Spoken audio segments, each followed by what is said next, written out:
प्रदेश Congress SC cell अध्यक्ष सांबादिक सम्मेलन आज रायरंगपुर स्थित पूर्त विभाग डाकबंगला रे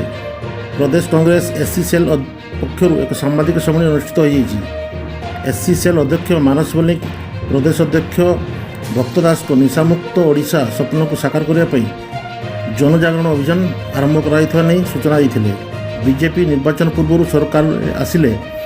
ओडिशा को निशामुक्त करने प्रतिश्रुति देता बेले सरकार को आसला परे लोकों सहित प्रतारण कर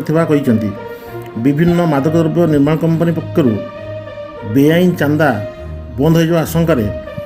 स्वार्थपाई अबकारी नीति प्रणयन कर अभियोग करते। सेहीपरि 2003 मसीह महिला बिल पास हो सारी बेले ताकू लागू नक लोकों मध्य भ्रम सृष्टि करने सहित सरकार थाई राजरास्तार नाटक करुवा नहीं क्षोभ प्रकाश करते। रायरंगपुर राष्ट्रपति अंचल होते आदिवासी युवती को चाकरी प्रलोभन देखाई बाहर राज्य को चालाण करा और प्रशासन चुप रहा नहीं आश्चर्य प्रकट कर पीसी संपादिका सुस्मिता पंडा। सांबादिक सम्मेलन में अन्य मध्य जिला सभापति भगवान साहू, पूर्वतन विधायक लक्ष्मण बाजी, बेरेल सिका, रूपक महांती प्रमुख उपस्थित थे। बंधुगण, ओडिशा प्रदेश कांग्रेस कमिटी सभापति श्रीयुक्त भक्तचरण दास निशामुक्त ओडिशार स्वप्न को साकार करने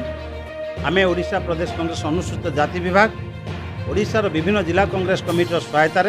सारा ओडिशार 314 ब्लॉक बुली ओडिशार 4.5 कोटी जनता को निशा विरोध में सचेतनता करार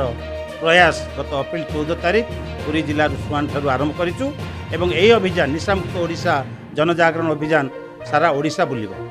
आज जेहेतु मु रायरंगपुर अच्छी रायरंगपुर परिप्रेक्षी कहवाई चाहूँगी जे भारतीय जनता पार्टी मोदी शाह जो महिला संरक्षण बिल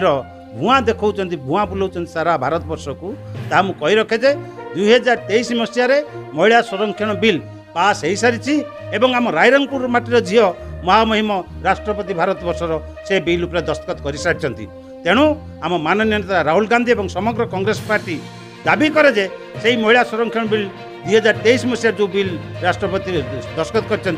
बिल को लागू करा जाऊ, अन्यथा आज से दिन 15 लाख टंका 300 यूनिट बिजुली पर आमको भंडामी न पका रही। धन्यवाद। प्रदेश कांग्रेस कमिटी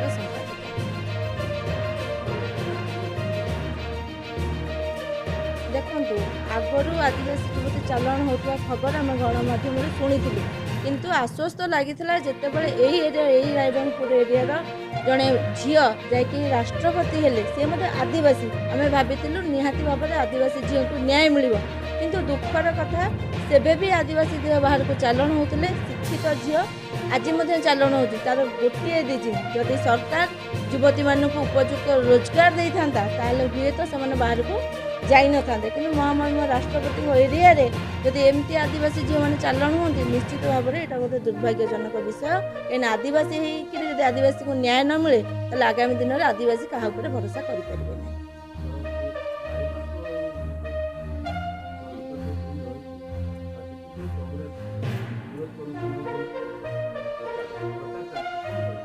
कांग्रेस जदि विरोध करता 23 मसीह से पास केमती होता आपण भी निजे कहतु राष्ट्रपति सिग्नेचर अर्थ बिल पास हो सारी किंतु सरकार विरोधी थिला भाया कला पताका देखा कि विभिन्न जिले जो भाव में महिला विरोधी कहीकि प्रचार करुँच सी महिला को सम्मान दौरान कहतु जो नुआ संसद भवन उद्घाटन है महामहिम राष्ट्रपति तो महिला से कहीं डाक न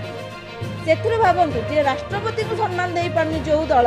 से महिला संरक्षण कथा कह आमे तो कहूँ जो बिल पास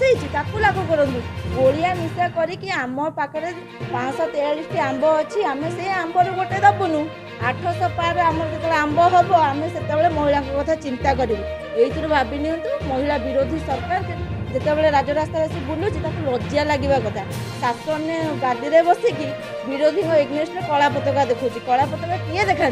शासक दल को विरोधी किंतु ये ओल्टा तो यहाँ हूँ अंध सरकार जे निजे भी जानी पारनी से कौन कर बुद्धि भ्रष्ट है।